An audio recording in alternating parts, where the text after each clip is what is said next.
the Hollywood Unapologetic podcast with Orlando Delbert, Filmmaking Essentials. Now, this session is actually part of a series we're doing, exploring the whole democratization of filmmaking that's happening right now. That's right. And you, our listener, you're probably curious about how these huge societal shifts happen, right? And especially the role technology plays in them. Yeah, it's a fascinating intersection. So today, the Arab Spring uprisings, that whole wave of movements, we want to understand the critical role technology played, social media, the internet. Absolutely crucial. And we'll touch on how these dynamics might echo in other areas undergoing democratization, like, as we mentioned, filmmaking, maybe even looking back at movements like the New Hollywood generation. And we're drawing on some really interesting sources today, analyses of citizen journalism, tech's impact on film, how internet activism worked in Egypt, different views on social media's political clout, and academic takes, too. A good mix. Yeah. So where do we start? The context, I suppose. Yeah, let's set the scene. The Arab Spring. Late 2010, 2011. It wasn't just one thing, was it? It was this series of massive political uprisings across the Arab world. Right. And not out of nowhere. You have to understand the tinderbox situation that existed. Decades, really, of simmering frustrations. Our sources really paint that picture. I mean, widespread anger at these autocratic regimes. Decades of it. Yeah, and you had huge numbers of educated young people with no jobs, just despair. That demographic factor is key. Young, educated, but feeling voiceless. Plus, government corruption everywhere, economies struggling, human rights abuses. It was a potent mix. Absolutely. Large, young populations, digitally connected, seeing no future under the current systems. That's a recipe for exactly what happened. And then there was the spark. The sources often point to Tunisia, right? Mohamed Bouazizi. Yes, December 2010, his self-immolation. It was such a desperate act born out of humiliation by local officials. And it just resonated, didn't it? It became this powerful symbol. It wasn't just about him. It tapped into that collective anger over the cost of living, no jobs, police brutality, everything. It's incredible how one act could ignite so much. And it didn't stay in Tunisia. No, the success there, seeing Ben Ali forced out, it was inspiring. It showed it was possible. Provided a kind of blueprint, and Egypt quickly became another major focus. Which brings us right to the technology question. How did that spark turn into such a regional wildfire? Yeah, this is where it gets really interesting. Internet activism. That's the term. Using the internet for political action. And in Egypt, our sources highlight two really crucial roles for ICT's information and communication technologies. Okay, what were they? Break it down for us. Okay, first, these technologies gave activists the tools they needed to mobilize, to organize, and importantly, to inspire people to actually come out and protest on January 25th, 2011. So it wasn't just online chatter, it was about getting people onto the streets. Exactly, turning digital anger into physical action. And second, the internet was vital for documenting everything, getting the story out beyond the state-controlled media's reach. A counter-narrative, showing what was really happening. Precisely. Citizen-generated content, bypassing the official censorship. So mobilization and documentation, Yeah. Got it. And this internet activism, it had different facets. Yeah, the sources talk about a couple of T-types. One is awareness and advocacy. You could also call it participatory journalism. Okay. Basically, the internet as an alternative news source, directly challenging the state's monopoly on information. And remember, Egypt already had a pretty active blogosphere by, 2005. So this wasn't brand new in 2011. People were already using blogs to critique the government? Right. Ordinary people sharing news, sharing perspectives, getting around the censors. That's crucial context. The foundation was already there. What was the other main type of activism? Organization and mobilization, sometimes called mediated mobilization. This is where you use the internet, especially social media, to actually call for offline action, demonstrations, protests. Like the call for January 25th. Exactly. And even before that, there were protests in Egypt back in 2008 that were partly coordinated using Facebook. So that potential was already visible. So Facebook organizing wasn't totally new ground in 2011, just scaled up massively. Scaled up massively, yeah. And then there's this idea of perpetual connectivity. Mobile devices, always on. Why was that so important? For activists on the ground. Yeah. It meant real-time communication, instant updates, coordination on the fly as things were happening. So, like a distributed nervous system for the movement. A decentralized command center in your pocket. Pretty much. And this connects to Manuel Castell's theories, about communication power. How so? Well, Castells argues these wireless networks let information spread rapidly through personal connections, which builds networks of trust. Okay, trust is key. And those networks of trust can then become networks of resistance. Social media like Facebook and Twitter were perfect for this. Information spreading friend to friend organically. Through existing social connections, giving it more credibility than state TV, maybe. Often, yes, Yeah. it felt more authentic, coming from people you knew or trusted. Much harder for the state to just dismiss it. Right. Now let's talk specifics. The "We're All Khaled Said" campaign comes up a lot in our sources.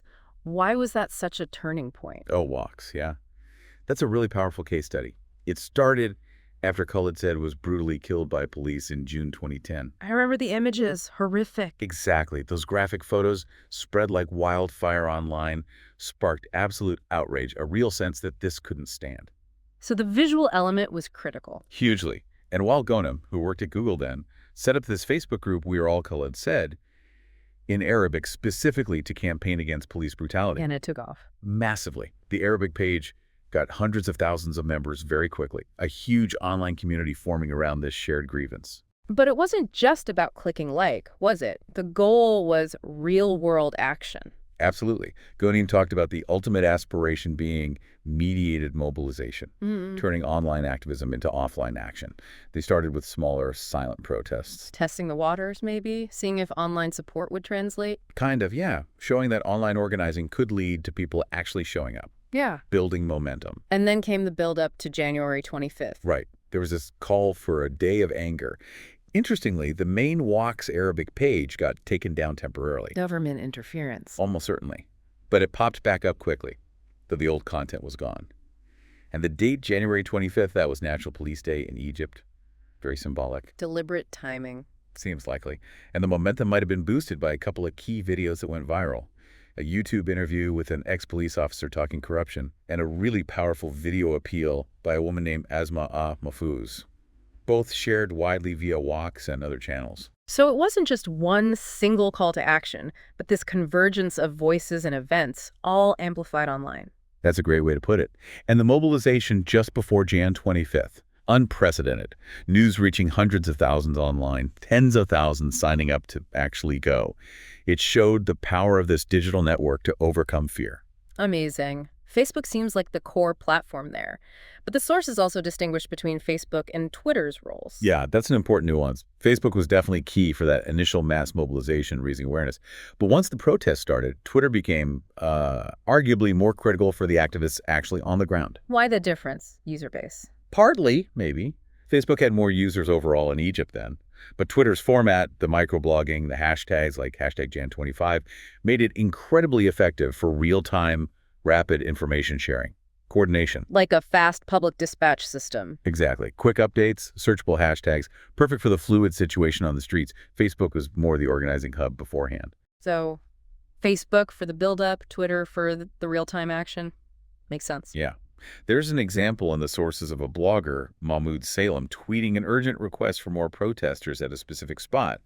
Twitter's speed allowed that kind of immediate call for backup. Real-time tactical adjustment. Right. And we also saw a Twitter activity spike right when the government imposed the internet blackout. When other channels went dark, the ones still working, even partially, became lifelines. Speaking of the blackout, the Mubarak regime wasn't just watching this happen, were they? Oh, absolutely not. They had a long history of trying to control information. It was a police state, really, with significant internet controls already in place. Those pre-revolution phrases our sources mention are chilling, sent behind the sun, walk near the wall. Yeah, they painted a picture of that atmosphere of fear and surveillance. So when the protests really took off, the government reacted forcefully. They did. Eventually, they took the drastic step, pulling the plug. A full internet blackout, shutdown of mobile networks. The goal was obvious: cripple the activists' ability to organize and communicate. But it didn't completely work, did it? People found ways around it. That's right. Tech-savvy folks used satellite phones, even old dial-up connections, to get bits of information out, maintain some contact with the world. Resourceful. And here's the ironic part. The blackout actually backfired in some ways. How so? It apparently mobilized some middle-class Egyptians who'd been on the sidelines. They couldn't get news online, couldn't see what was happening, so they went out into the streets themselves to find out, which just added to the protest numbers. Wow. Trying to enforce silence actually amplified the noise. In a way, yes. And all the digital media that did get out, often just ordinary people filming abuses on their phones, turned average citizens into news sources, Yeah. further chipping away at the state's narrative control. But this came at a cost for those involved, right? Definitely. There were severe crackdowns. Journalists, bloggers, activists arrested or worse, not just in Egypt, but Tunisia, Syria, Bahrain. Governments hit back hard against online dissent. A dangerous game. Now, despite all this evidence of technology's impact, our sources also mention the social media myth. What's that about? Right. That's the counterargument. Basically says, look, social media was important, yes, but it wasn't the primary cause of the Arab Spring. Okay. So what was, according to that view? The underlying factors, those deep socio-political economic grievances we talked about at the start, the desire for change was already there, simmering for years. Social media, in this view, was more of an accelerant, a tool that helped organize and amplify, but not the root cause itself. It provided the tools, but the motivation came from elsewhere. Exactly. It made communication faster, organization easier, but it didn't create the anger or the desire for dignity and reform. There's also a point made that, crowdsourcing on social media can feel like powerful collective action, but it might lack the sustained organization needed for long-term political change. A flash mob versus a structured movement, perhaps. That's a fair point. Let's shift slightly to citizen journalism, which also surged during this time. Yeah, that's closely related. Citizen journalism is basically individuals, not professional reporters, creating and sharing media content, usually online. Using smartphones, social media. Exactly. Modern tools make it easy to bypass traditional media gatekeepers, bypass censorship. So, another way the information landscape was democratized. Precisely. We saw loads of media activists or citizen journalists emerge, especially in places like Syria, where state control over news was incredibly tight. They became vital conduits, sharing firsthand accounts, protest footage, getting ordinary voices out to the world. Giving a perspective you wouldn't get from state TV. Absolutely. But there's a debate, of course, about credibility standards. Right. How does citizen journalism stack up against traditional reporting? Well, it's complex. Studies, like one on Syria mentioned in our sources, found that while mainstream media did follow and use content from citizen journalists, there were concerns. Their work wasn't always seen as meeting the same professional standards, verification, accuracy, maybe bias. The challenges of speed versus rigor, perhaps? Something like that. Yeah. And it wasn't just about standards. Governments actively tried to manipulate social media too, or control it.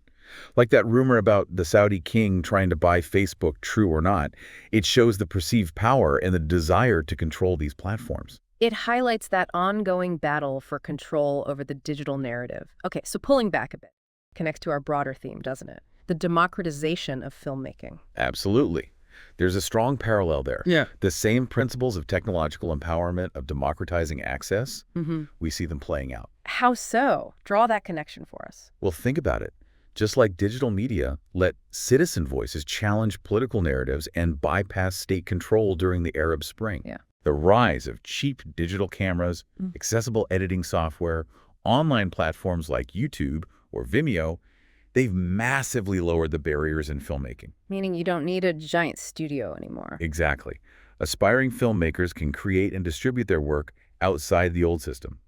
It's a similar decentralization, power shifting from large institutions to individuals. Like citizen journalists bypassing state media. Precisely. And while our sources don't directly link, say, the Arab Spring events to the specific new Hollywood generation, both represent challenges to the established order. Today, digital tools empower a new generation in a similar spirit, giving them more agency. That's a really interesting parallel. Tech as an enabler of democratization across different fields. So wrapping this up, what are the main takeaways today on the Arab Spring and tech? I'd say the key thing is complexity. The uprisings came from deep, real-world grievances. But technology, social media, the internet was an undeniably critical catalyst. It amplified things, sped them up. Exactly. It helped people organize, share information incredibly fast, and get their voices heard in ways that were impossible before. But not the sole cause. Definitely not. You can't discount the agency, the determination of the people on the ground. Technology was a powerful tool, but the will for change was human. It also reminds us these tools are double-edged, right? Empowering, yes, but also subject to control, manipulation. A crucial point. Okay, so here's a final thought for you, our listener, to chew on. Think about these lessons from the Arab Spring. Technology, empowerment, control. How are these dynamics still shaping our world? In politics, sure, but also in creative fields, in how we even get our news. What does the next evolution of digital tools mean for who gets to speak and who gets heard? Yeah, that's the ongoing question, isn't it?